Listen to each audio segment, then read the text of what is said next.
쏟아지는 뉴스 속에서 핵심만 뽑아 간단 명료하게 쏙쏙 정리해 봅니다. 이슈가 먼데이. 두 분의 전문가 모셨습니다.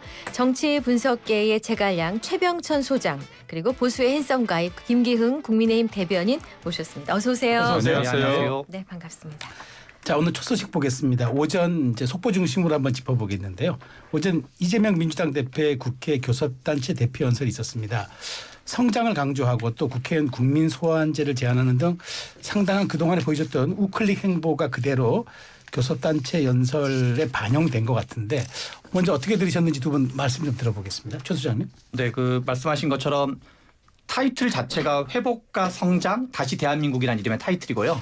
그다음에 뭐 추경을 제안한다든가 네. 그다음에 어떤 산업 정책의 중요성을 얘기한다든가 이런 식으로 경제 성장 및 경제 관련된 내용들을 좀 많이 담았어요. 네. 그리고 이제 부분적으로는 국민 소환제 내용도 있긴 한데 국민 소환제는 아마 정치학자들 사이에서 여러 가지 좀 다른 의견도 있어가지고 네. 왜냐하면 최근에 정치 양극화, 정치 내전 같은 게 활성화되면서 좀 뭐라 그렇게 거리에 의한 정치가 꼭 좋은 거냐 네. 그런 측면이 좀 있을 수가 있거든요. 근데 국민 소환제가 실제로 제도화되면 이게 진보 쪽이든 보수 쪽이든 뭔가 국회의원들이 수기 민주주의를 하기보다는 대중적 압박이 강화될 가능성이 네. 높아요. 그래서 그런 점은 좀 약간 이제 토론의 여지가 있긴 한데 전반적으로는 경제 성장, 회복 이런 걸 좀 강조하는 그리고 추경의 필요성 이런 내용 중심으로 이루어졌었습니다.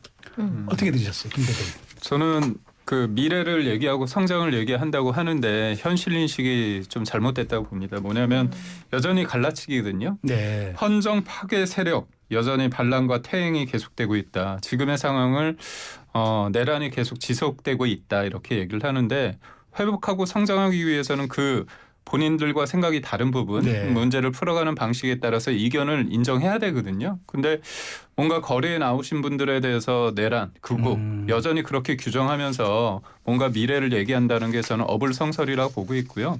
말은 왼쪽으로 가든 뭐 실용을 얘기하든 다 할 수 있습니다. 그렇지만 어떻게 보면 실천의 문제인데 반도체 특별법 관련해서 52시간제 얘기를 했잖아요. 네. 그 토론회도 하면서 그때 뭐라고 얘기했냐면 몰아서 일하는 게 왜 법으로 막느냐. 네, 네. 그게 윤석열 정부의 얘기였습니다. 그렇죠. 네. 근데 뒤늦게 본인이 볼 때는 이거 왜 안 했지? 제가 볼 때는 유체화법, 유체이탈 화법을 네. 쓰시면서 했다가 이틀 뒤에는 경제계 만나서는 52시간 예외를 꼭 해야 됩니까? 이런 식으로 네. 또 뺐단 말이죠. 그렇다면 이게 뭐 우클릭인지 좌클릭인지 모르겠지만 결국은 본인이 이거 하려고 하다가 집토끼마저 이럴 수 있으니까 지금 어떻게 보면 백도 한 거 아닙니까? 그렇다면 앞으로의 말의 어떤 성찬은 아무 말 대잔치 아닌가 그런 생각이 들고 또 하나는 뭐냐면 주 4.5일제를 거쳐서 주 4일 근무 국가로 나가야 된다 네. 이렇게 얘기를 했습니다. 아니 뭐 저도 쉬면 좋지만 문제는 돈이 있어야 되잖아요. 네. 그러니까 일하고자 하는 사람들의 열망도 있거든요. 무엇보다도 52시간제 근무제 얘기할 때 제일 중요한 게 보면 노동의 그 생산성입니다. 그 노동 생산성 OECD 국가 가운데 38개 나라 가운데 우리가 33위입니다. 네. 그렇다면 이런 현실적인 부분도 인정할 건 인정해야 되는데 너무 장밋빛 미래만 설계하고 있는 거 아닌가 그런 아쉬운 얘기를 드려봅니다. 근데 최근 진짜 보면은 눈에 띄는 게 이재명 대표의 우클릭 행보가 좀 굉장히 강해졌어요. 우리 최 소장님은 경제연구소 소장이시니까 예. 어떻게 평가하시는지 듣고 싶어요. 저는 방향이 옳고 바람직한 방향이라고 생각을 하고요. 네. 다만 그거를 좀 추가하기 위해서 이게 크게는 뭔가 이렇게 정치에서는 지지층을 확장하기 위한 게 본질이라고 네. 봐야 되는데요. 크게 세 가지 선택지가 있어요. 하나는 정책적으로 실용주의를 강화하는 게 있고 두 번째는 세력적으로 연대연합을 강화하는 게 있고 그다음에 세 번째로는 인물교체 문제가 있을 수 있거든요. 네. 과거 2012년 박근혜 당시 대표 같은 경우도 비대위원장도 김종인 씨를 영입하거나 네, 네. 그다음에 2016년 총선에서 문재인 대표도 김종인 씨를 영입하거나 이런 식으로 사람을 통해서 일환되는데 지금 이제 정책적인 실용주의 우클릭만 하고 있는데 그것도 좋긴 하지만 인물교체 그다음에 차라리 얼마 전에 김경수 전 지사가 4대 요구 조건이라는 걸 냈어요. 네. 그래서 오히려 지금 민주당으로 보면 친명 민주당, 비명 민주당이 있고 네. 국힘 쪽은 이제 탄핵 반대 보수와 탄핵 찬성 보수가 있으면 결국 선거는 51% 게임이거든요. 네. 그래서 오히려 김경수 지사를 과감하게 만난다든가 이재명 대표가 그러면 와 뭔가 좀 센 발언을 했는데도 뭔가 통합하려는 제스처가 있나 의지가 있나 보구나. 해서 오히려 제가 보기에는 지금 정책적인 우클릭도 잘하는 방향이긴 하지만 이 효과를 극대화하기 위해서는 이 기종한 비명이라고 불렸던 분들 대표적인 분이 제가 보기에는 최근에 가장 톤을 세게 했던 분이 김경수 지사이기 때문에 네. 김경수 지사를 만나서 같이 뭔가 이렇게 협의하는 모양새 이렇게 품어안는 모양새를 하는 게 이재명 대표에게도 훨씬 더 도움이 되겠다. 그런 거를 좀 강화하면 좋겠다는 생각입니다. 네. 대구가 디비졌다. 이 국민의힘 중진 의원의 발언을 한국일보가 보도한 겁니다. 지난 주말에 있었던 대구 동대구역 광장 보수 집회 얘기인데요. 지난 그 전주 부산 집회에 이어 이번에도 한국사 강사인 전한길 씨가 무대에 올라서 대통령의 지지율이 50%를 넘기면 탄핵도 기각될 것이라며 지지자들의 환호를 받았습니다. 자, 지금 뭐 지역에서 일어나고 있는 이 집회 상황들 어떻게 바라보고 계신지요? 네. 저는 민주당에서 자꾸 이제 구구다 아스팔트 우파다 보니까 그분들이 온몸으로 내가 우파냐, 내가 아스팔트 뭐 구구냐 이런 식으로 온몸으로 저항을 하고 계신 것 같아요. 왜냐하면 거기 계신 분들 이제 화면으로 보셨겠지만 우리 주변에서 늘 같이 하는 분들입니다. 네. 제 지인들도 많이 갔고요. 저도 만약에 뭐 가까운 데서 하면 참여를 했겠죠. 그렇기 때문에 전한길 씨가 사실 뭐 윤석열 대통령을 처음부터 좋아했던 분도 아니고 계엄에 대해서 비판적으로 했고 김건희 여사도 비판했던 분입니다. 그래서 이분이 역사를 강의하셨기 때문에 박정희, 이승만 대통령의 공과에 대해서 내리 다 설명을 하더라고요.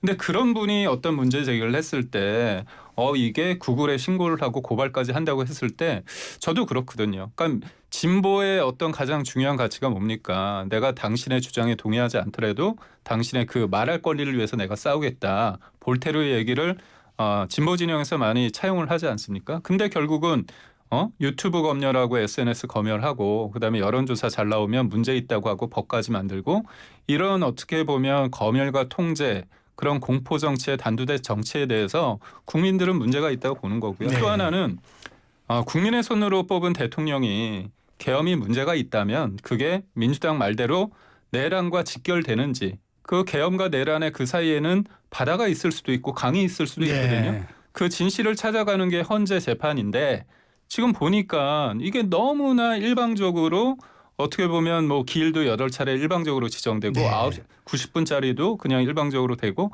그런 것들에 대해서 불만이 있는 거죠. 근데 그런 불만이 좀 강한 워딩으로 나온 부분 그리고 그게 폭력적인 사태까지 이어질 가능성이 있는 부분은 선을 그어야겠지만 그분들에 대해서 뭐 극우다. 아스팔트 우파다. 그렇기 때문에 이런 사람들은 얘기를 뭐 안 들어도 된다. 그래서 심지어 그런 표현을 하지 않았을까 오늘 헌법 파괴 세력이다. 이렇게까지 하는 부분에 대해서는 뭐 동의하기 힘들지 않을까 싶습니다. 네, 최 소장님은요? 얼마 전에 저는 지금 서부지법을 공격을 하고 그다음에 윤석열 대통령 본인이 12월 3일 날 계엄령을 발표할 때 반국가 세력을 처단하기 위해서 계엄을 한다고 얘기했어요. 그리고 그 반국가 세력에는 한동훈 대표 같은 사람 포함되어 있거든요. 그리고 지금 헌재에서 나가서 하는 얘기가 입만 열면 거짓말 대마왕처럼 뭐 요원이란 말을 한 적이 없다는데 바로 본인 자신이 일분의 말을 바꾼다든가 뭐 곽종근, 홍장원 같은 사람이 계엄 내라는 뭐를 꾸몄다든가 뭔가 거의 횡설수설 시절을 하고 근데 국민의힘이 당론으로 서부지법을 비판한 적이 한 번도 없고 그리고 윤석열 계엄에 대해서 제대로 된 비판과 사과를 한 적이 한 번도 없어요. 그냥 말로만 우리도 비판적이다라고 애둘러서만 얘기하는데 이 자유민주적 기본질서, 이 헌법기관 그리고 아예 형법에 나와 있어요. 국헌문란의 정의는 헌법기관을 공격하는 거예요. 선관위가 거기에 해당하고 국회가 거기에 해당하는 건데 헌법기관을 공격해놓고도 아무런 반성 없이 그리고 이 나치와 그 극우 헌법기관을 무시하는 쪽이랑 그런 대화를 존중해주는 자유민주주의라는 건 없는 거예요. 그거는 자유민주주의 테두리 안에서 토론과 논쟁을 하는 거고 자유민주주의 테두리를 벗어나는 건 당연하게 단죄해야 되는 거죠. 그런 점에서 무슨 뭐 나치, 파시즘 이런 거랑도 다 허용하는 게 자유민주주의가 아니거든요. 그래서 지금 한 명 한 명이 참여하는 거는 여러 가지 뭐 가짜뉴스에 속거나 부정선거 음모론에 속거나 이런 분들이 있겠지만 저는 지금 이제 이 윤석열 대통령이 하는 게 아무 관계 없다 그러면 앞으로 국회의원 잡으려고 참수부대 보내고 비원 벙커에 보내고 그 여당 대표, 야당 대표 체포하고 그런 거 해도 관계 없다는 거랑 인정하는 거랑 똑같은 거예요. 그래서 저는 좀 너무 이 뭔가 선을 그을 건 긋고 얘기를 하는 게 필요하지 않나 이런 생각이 듭니다. 근데 이제 지금 우리 그 국민의힘 상황을 좀 보면은 지난 여의도 집회 때 지난 이제 그 여의도 집회 때는 한 명도 국회의원들이 가지 않았어요. 그런데 네. 지난주 부산 집회에는 박수영 의원 등 4명이 갔는데 이번 동대구역 집회는 무려 11명의 의원이 간 데다가 사실은 도지사는 잘 가지 않는데 네. 도지사까지 광역단체장까지 가서 힘을 실었단 말이죠. 그럼 이제 앞으로 여당 의원들의 참여 추세는 점점 더 늘어날 것으로 봐야 하나요? 좀 요번에 뭐 서울에서 만약에 하게 되면 제법 갈 수도 있지 않을까. 수도권에 있는 뭐 원외 당협위원장들도 가지 않을까 그렇게 싶은데요. 계엄에 대해서 저는 개인적으로 동의하지 않습니다. 그렇지만 그게 내란이냐 그런 부분은 좀 법적으로 찾아가는 과정에 있지 않습니까? 근데 저희 국민들이 바보가 아니에요. 예전에는 뭐 평론가나 뭐 누가 패널이 나와서 뭐 정치인들이 얘기해서 하는 게 아니라 요즘에는 본인들이 다 알아봅니다. 찾아봅니다. 그렇다면 헌법재판소가 법을 적용하는 데 있어서 제대로 적용하고 있는지, 그리고 우리가 12월 3일과 12월 6일 때 홍장원 1차장의 메모를 보면서 저도 그 메모는 기본적으로 본인이 작성을 한 게 증거로서 채택되는 게 맞잖아요. 근데 본인이 메모를 해놓고 그걸 버렸다고 하고 본인이 갈겨 쓴 거를 왜 본인이 정리 안 하고 보좌관한테 쓰라고 하죠. 그리고 그 보좌관은 썼다는 사람은 발견하지 못하고 본인이 얘기하지 못합니다. 이 얘기를 왜 하느냐. 굉장히 자극적인 보도와 자극적인 어떤 선전선동이 있었다. 대통령이 속된 말로 총을 쏴서라도 아니면 도끼로 문을 부수서라도 국회의원을 끌어낸다. 체포해라. 이렇게 직접적으로 지시를 한 줄 알았어요. 근데 지금 알아보니 그게 아니라는 거 아닙니까? 도끼에 도자도 없어요. 그러니까 저는 금도끼냐 은도끼냐 알아보니까 쇠도끼입니다. 알고 보니까 도끼가 없어요. 무도끼인 거예요. 이런 부분에 대해서 사실관계를 명확하게 한 다음에 전 그래요. 대통령이 탄핵이 될 만한 상황이면 탄핵돼야겠죠. 하지만 지금 누가 그거 원님 재판처럼 그 과정에 있어서 대통령이 그날 보니까 이거 문제 있어 탄핵시켜야겠다. 내란 수괴다. 그러면 재판을 왜 합니까? 그러니까 그런 과정 속에서 국민들이 차분하게 보니 이게 진짜 잘잘못을 따져봐야겠구나. 근데 법 적용이 절차적 정당성이 제대로 적용되고 있는가? 이거에 대한 의문이 있는 거예요. 그리고 탄핵을 했을 때 실질적으로 조기 대선이 되지 않습니까? 그렇다면 이렇게 문제가 많은 후보한테 정권이 뺏긴다? 정권이 되느냐? 그건 현실적인 문제입니다. 어젠가 그제 저는 이재명 대표가 아주 중요한 얘기를 했어요. 뭐냐면 8년 전 박근혜 전 대통령이 탄핵되고 나서 정권이 바뀌었는데 내 삶이 나아진 게 없다고 그런 얘기를 하는 거예요. 맞아요. 바뀐 게 없어요. 그렇기 때문에 함부로 탄핵되는 게 아니라 탄핵이 될 만한 상황인지, 그리고 그 이후에 한 사람의 대통령이 되는 게 중요한 게 아니라 개헌도 필요하다면 하는 게 이게 중요하다는 겁니다. 네. 저는 이재명 대표가 본인한테 적용돼야 될 말을 왜 문재인 전 대통령한테 하는지 모르겠습니다. 네. 자, 반면에 주말 광화문에서는 탄핵 찬성 집회가 열리기도 했습니다. 이재명 대표가 근데 당원들에게 집회에 참여 독려 메시지를 보내기도 했다는데요.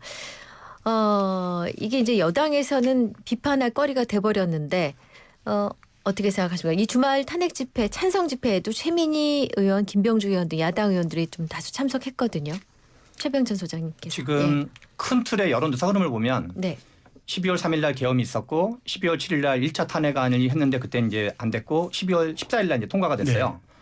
그런데 12월 14일 이후에 우리가 여론조사를 할 때 진보층, 중도층, 보수층, 모른 무응답 이렇게 4가지가 있는데 진보층의 응답률이 가장 높은 게 그 12월 14일 이후에 했던 조사예요. 그 이제 성향상. 그런데 이제 1월 말을 거치고 그리고 이제 윤석열 대통령이 체포되는 과정을 보치면서 제가 보기에 중도층과 진보층은 이제 헌법이 제대로 가동되겠지. 그리고 실제로 이제 최상목 권한대행이 헌법재판관 3명 중에 2명을 임명한 날이 12월 31일 날이거든요. 그거를 보면서 이제 헌재의 시간이 됐구나라고 5,200만 국민들이 하나같이 그냥 맨날 정치 뉴스만 볼 수는 없거든요. 그래서 제가 보기에는 진보 및 중도층 유권자들은 약간 반 정도는 관심을 가지고 반 정도는 일상으로 돌아간 것 같아요. 그리고 근데 이제 보수 쪽 분들은 상대적으로 대통령이 뭐 체포되고 구속되고 그리고 이제 탄핵이 될 것 같은 분위기고 이러니까 보수층 유권자들은 좀 더 이렇게 뭔가 코너에 밀리는 느낌이 들면서 더 행동에 적극적인 것 같아요. 그래서 그거는 이 중도 및 진보는 자유민주주의 헌법 질서가 가동된다는 믿음이 있는 거고 네. 박근혜 대통령 선례도 있고 그러니까 야, 이 정도 황당무계한 걸 했으면 당연히 탄핵되겠지라는 믿음을 갖고 있고 보수적 분들은 그걸 좀 막으려고 하다 보니까 행동을 하는데 제가 보기에는 시위대가 어느 쪽이 더 맞냐가 기준으로 보기는 네. 어려운 것 같고 그래서 뭐 민주당이 그나 그 진보층 유권자가 시위에 덜 참여했다 아니냐는 제가 보기엔 주된 기준은 아니고 여전히 여론조사를 하면 일관되게 거의 대체적인 흐름은 뭐 전화 면접이냐 ARS는 다르긴 하지만 큰 틀은 탄핵은 6대4 정도 여론이 현재까지 나오고 있어요. 네. 그래서 그거는 이제 같은 방법론에 의한 추세를 보는 게 더 중요한데 과거보다 좀 줄어든 건 사실이지만 여전히 우리나라 국민들이 어떤 상식 같은 게 작동을 하고 있다. 네. 그렇게 보여집니다. 자, 그 헌재 심리학 관련해서 좀 짚어볼게요. 윤석열 대통령 탄핵에 반대하는 대통령 국민변호인단 가입자가 10만 명을 돌파해서 지금 13만에 육박하고 있다는 이제 윤곽근 변호사 석동현 변호사 얘기가 있었습니다. 이들은 대통령 지지율이 조만간 60%까지 가면 헌재에선 절대로 대통령 탄핵 인용 못한다는 조금 강한 톤의 네. 발언을 쏟아내고 있는데 이건 좀 어떻게 봐야 될까요? 이게 뭐 헌재 심리가 사실상 정치적인 어떤 영향을 받습니다. 제가 볼 때는 뭐냐면 형사재판이 아니잖아요. 네. 유무죄가 아니라 어떤 만약에 문제가 있더라도 그게 국민이 뽑은 대통령을 파면에 이르기까지 할 만한 상황이냐, 중대한 상황이냐, 그냥 단순한 법 위반이냐 여러 가지를 볼 수밖에 없잖아요. 그렇다면 국민이 뽑은 선출직 공무원으로서 민주적 절타성을 가장 많이 확보한 대통령에 대해서 과연 헌재가 할 수 있느냐. 그렇다면 국민 여론이 일정 부분 영향을 줄 수 있는데 있던 죄를 아예 없애진 않겠죠. 그렇지만 그거에 대해서 사람들이 더 엄격하게 작용할 수 되지 않을까. 네. 이 말씀을 왜 드리냐면 박근혜 전 대통령의 우리가 8년 전 상황을 복기를 하는 거예요. 네. 그때 광장을 누가 차지했냐면 이른바 촛불을 든 분들이 차지했다고 봅니다. 네. 되게 일방적이었어요. 근데 우리가 지나가 보니 박근혜 전 대통령의 그렇게 무속 프레임 그다음에 뭐 소위 말해서 뭐 비아그라 얘기도 나오고 인신공양 네. 얘기도 하고 별의별 자극적인 걸 다 했지 않았습니까? 근데 그런 보도에 대해서 아니면 그런 주장에 대해서 누구도 책임지지 않아요. 그런 일방적인 광폭에 대해서 광풍에 대해서 사람들은 여기에서 휩쓸면 안 되겠구나. 네. 그렇기 때문에 우리의 이 문제를 네. 광장에서 외쳐보자 하다 보니까 이게 제동이 걸린 겁니다. 네. 그런 관점에서 있었을 때 이분들의 주장이 그런 흐름이 아닐까 싶습니다. 네, 근데 그 석동현 변호사는 이 국민 변호인단에 특히 청년층이 많이 참여했다고 밝혔습니다. 최근 여론조사에서도 20, 30대의 50에서 53% 정도가 탄핵에 반대하는 의견을 나타냈다는 게 보도가 됐던데요. 이 부분 우리 최 소장님은 어떻게 보고 계세요? 지금 방금 말한 데이터는 여러 가지 좀 부분적인 거를 반영하고 있다고 볼 수 있는데요. 네. 예를 들어서 지금 말씀하셨던 MBS 조사 같은 경우만 해도 네. 헌재 심판을 신뢰한다가 52%고 신뢰하지 않는다가 43%여가지고 방금 말한 거는 이제 여러 가지 뭐 전화 면접 방식이냐 ARS 방식이냐에 따라 다른 측면이 있고 네, 네, 네. 근데 대체로는 ARS를 포함해서 대체로는 헌재 그러니까 탄핵이 돼야 된다. 계엄은 잘못됐다. 그리고 이제 헌재 인용은 필요하다라는 여론이 일반적으로 훨씬 더 많다고 봐야 되기 때문에 네. 특정 세대가 예컨대 70대 이상인 어르신들은 상대적으로 보수 성향이 강하지만 40대, 50대, 30대, 40대, 50대 같은 경우는 또 그런 입장은 아니거든요. 네. 그래서 그리고 이제 정당 지지율로 보든 세대로 보든 지역으로 보든 여전히 이제 국민들에서는 지금 탄핵이 더 이거는 좀 계엄이 부당하기 때문에 탄핵 인용이 필요하고 헌재 심판이 필요하다. 예를 들어서 이 방금 말씀했던 MBS 조사만 해도 윤석열 대통령이 잘하고 네, 있냐 못하고 있냐 하면 잘못하고 있다가 56%고 네. 잘하고 있다는 38%밖에 안 돼요. MBS 조사. 네, MBS 네, 조사 네, 같은 네, 경우. 네. 그래서 아직까지 그렇게 보는 거는 좀 전반적으로 균형 있게 봤을 경우는 그건 좀 이제 특정 어떤 부분적 여론이라고 볼 수 있습니다. 네. 근데 그 2030층을 좀 더 들여다 보니까요. 헌재 심판에 대해 신뢰한다고 답한 20대가 40%, 신뢰하지 않는다가 53%, 30대는 43대 54였습니다. 이 좀 더 젊은 층에서 이렇게 탄핵 반대 여론이 우세한 데에 대한 어떤 당의 평가나 이유 분석이 있었습니까? 저는 이제 그 민주당이 네. 광화문 집회 그다음에 또 관저 집회를 딱 뭐라고 얘기했냐면 그냥 극우 세력이다. 네, 네. 그다음에 어르신들이 했다. 그러니까 아주 비하하는 발언을 많이 썼죠. 네. 그런데 어느덧 관저 앞에 20, 30대들이 많이 나타났습니다. 네. 그랬더니 남성들 위주다. 여성분은 별로 없다. 그렇게 하다가 지금 20, 30대 되게 많이 나오거든요. 네, 네. 어디든 많이 나옵니다. 그리고 이게 현실상 MBS 수치, 여론조사 수치에서 나오는 거잖아요. 탄핵 반대가 20, 30대에서 50%가 넘는다는 거잖아요. 네. 그리고 또 헌재를 신뢰하지 않는다는 게 50을 넘는다는 건데 네. 이게 어떤 의미를 갖느냐면 짧게는 이재명 민주당에 대한 내로남불, 그다음에 20, 30대 입장에서 가장 기득권은 누구냐? 40, 50대입니다. 네. 네. 본인들이 정의 비즈니스를 통해 가지고 문재인 정부 때 이념적인 어떤 행태를 다 보였습니다. 근데 윤석열 정부가 들어섰는데 그 발목을 잡고 있어요. 그렇다면 이재명 대표가 얘기하는 게 과연 문재인 정부 5년으로 회귀하고자 하는 그런 거에 대한 불안감이 네. 있는 거고요. 또 하나는 이분들한테는 홍콩이 공산화되는 과정을 본 거죠. 네. 거기도 입법을 통해서 한 겁니다. 침공한 게 아니죠. 네. 그런 위기의식이 있고 무엇보다도 길게 봤을 때는 역사, 그다음에 어떤 뭐랄까요. 유튜브 공간 속에서 역사와 정치 이슈에 대해서 본인들의 어떤 시각을 드러내고 있고 그게 유튜브라는 거에 이제까지는 좀 부정적인 네, 거였잖아요. 네. 알고리즘. 그렇죠. 근데 이분들이 요 좌파의 어떤 색깔만 보다가 우파적인 내용을 한번 접하다 보니까 이게 알고리즘을 통해서 계속 된다는 거죠.